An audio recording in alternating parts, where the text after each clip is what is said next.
Well, it could sound like a really dry subject, third-party risk management and governance, but quite truthfully, this is actually something that can be a game changer for us in procurement. So if you think about a little bit of history, Y2K changed the future of IT people, Sarbanes-Oxley changed the future of audit people, and I really do think that the current environment can change the future of procurement people, because if we can help organizations not just survive through this, but to thrive by helping understand really what risks are there out there, and really even changing the perception of procurement, because a lot of times it is seen as a tactical activity, and in fact I think you can add a lot of bottom line value.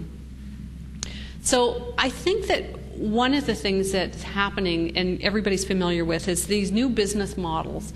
And what's happening over time is we're changing the nature of the third-party relationships. And I was fascinated to hear someone say today that they don't outsource. And I would have to say that that probably is the exception rather than the rule. So what's been happening over the last few years, outsourcing is usually a way to solve a problem, and especially for offshoring, it's been things like labor cost savings, et cetera. But you can see the migration from 2004 to 2006 in terms of the strategies.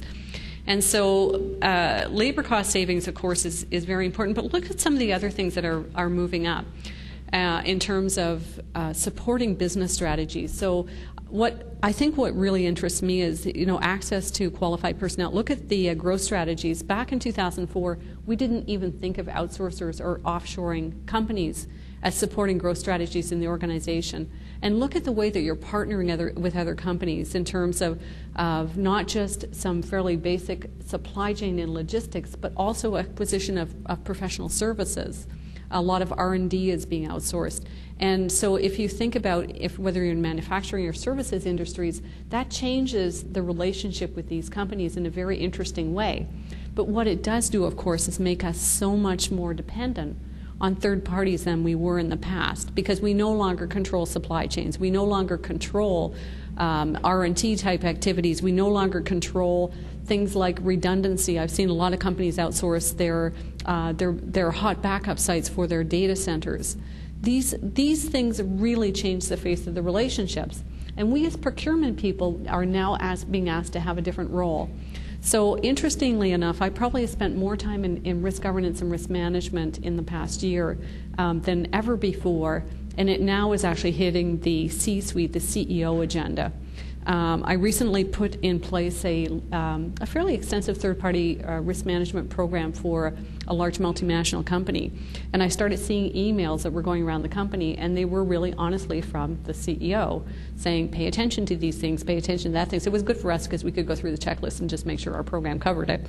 But isn't that interesting? Because I don't think that in services organizations that would have happened even 2 years ago.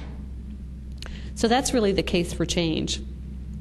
So I don't know about you, but if you think about your responsibility, especially if you're in manufacturing where there's clearly a supply chain that says, that smallest widget is just as important as the largest item.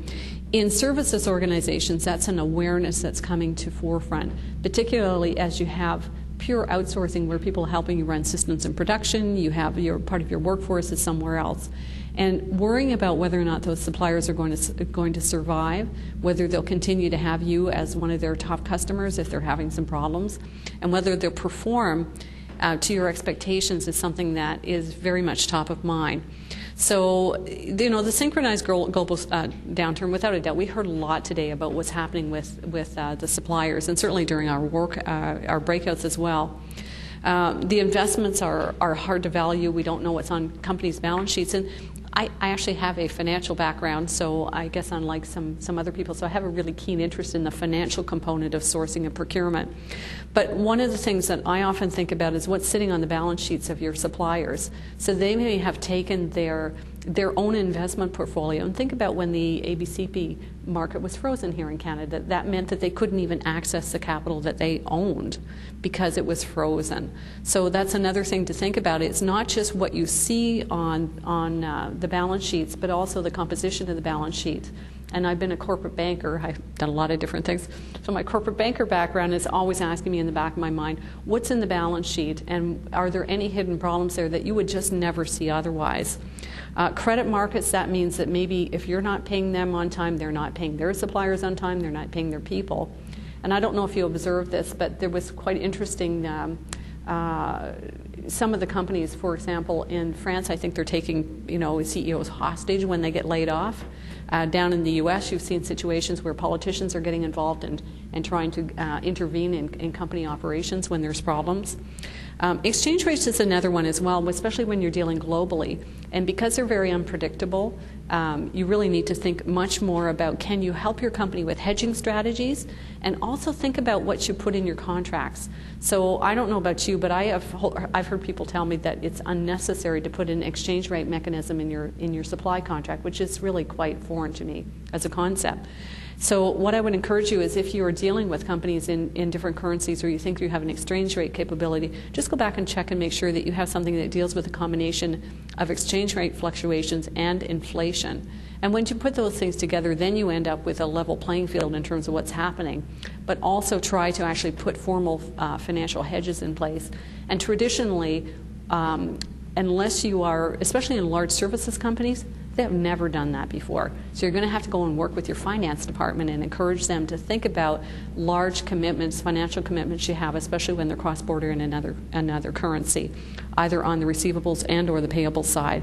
Because if you have something that's really going to affect your earnings, it's going to be a problem. So when you start to think about good governance, it really is about, you have to start with the risk management component of things.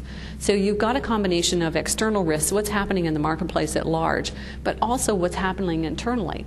So I'm sure that that you are experiencing, just like most companies, there are people leaving organizations at a rapid pace, either through downsizing the organization. Sometimes you've got scarce talent. The very good talent is still very mobile in this marketplace. So you put those two things together and it creates a set of operational risks. Now, operational risk management is actually a fairly new science. So if you look at vendor management, I think BITS American Banker put out a big study just in February on third-party risk management and vendor management, operational risk management for procurement. And my conclusion from reading the study is it's a very nascent profession and discipline. So what you're in the process of creating today is not a well-traveled path. So finding like-minded people or looking towards organizations that can help you think this through is probably not a bad idea, because it's one of those kind of new disciplines. So on one hand, you have the inherent provider or third-party partner risk. And you can do a lot of things on the third-party due diligence in order to assure yourself that you understand the risk of what you're getting into. But then on the other hand, one of the things that really I've been thinking a lot about lately is, what are you doing as an organization? What are your processes and internal controls? Because risk management is about bringing those two things together. So think about that fantastic outsourcing contract you put in place, but by the time it hit the business, things went wrong. So why was that? Do you really understand your own capabilities in managing third-party relationships? So if you look at it from a sort of a global perspective, it's all about operational risk. It's inside your company and outside, and the joint behaviors. And so to me, the best thing to do is to be fairly prescriptive in terms of what you expect. You've got a set of requirements, you've got defined controls, and as soon as you have that in place and you can have some visibility, then in fact you can apply governance. So, governance is just one of those words that has so many meanings. But in this case, you have to separate manage from governance. And governance is the overarching view. And you can put that wherever you like in your organization, but I think it's a fairly new concept. So let me just ask a question. Do you have generally, how many people here have a vendor management or a vendor supplier management program? So there's a fair number of you. And what about the governance layer on top of that? Do you have overarching governance against each of the individual suppliers? Is that something that you say yes? And is that in procurement, or is that somewhere else? It's in procurement. Because there's a question about separation of duties. I've seen it in organizations where the supplier performance management and risk management is in the procurement department, and in fact the governance is somewhere else if you happen to have a risk management department.